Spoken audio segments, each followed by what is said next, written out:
খুবই সহজ উপায় আজকে আপনাদের একটা মাগুর মাছের ভুনা করে দেখাবো আপুরা। এটার মধ্যে দুইটা টেকনিক ফলো করবেন, বাস মাগুর মাছের পুরো টেস্টটাই চেঞ্জ হয়ে যাবে, কোনো গন্ধও লাগবে না এবং খেতে অনেক অনেক অনেক স্বাদ লাগবে। প্যানে সরিষার তেল নিয়েছি পেঁয়াজ এবং যাবতীয় গুঁড়া মশলা, সাথে আদা রসুন বাটা এবং এটার মধ্যে কিছু পেঁয়াজ বাটাও দিয়েছি। এটা হচ্ছে প্রথম টেকনিক। বেশি করে পেঁয়াজ বাটা দিয়েছি, তারপরে মশলাগুলো ভালো করে আমি ভুনবো যতক্ষণ না তেল তেল মশলা আলাদা হয়ে যায়। মাংসটা যখন ঘন হয়ে আসবে দিব হচ্ছে টমেটো। এটা হচ্ছে আরেকটা টেকনিক। টমেটো এবং পেঁয়াজের যে পেস্ট, এটা একসাথে ভালো করে ভুনার পরে এত সুন্দর একটা টেক্সচার চলে আসবে, সেখানে ভেজে রাখা মাগুর মাছগুলো দিয়ে দিব।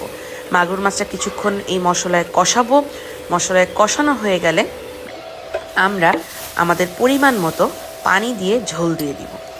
একদম সহজ একটা রেসিপি, খুবই সহজ একটা রেসিপি। এবং নামানোর আগে দিব আমাদের কাঁচামরিচ ফালি করে রাখা সে ফালি।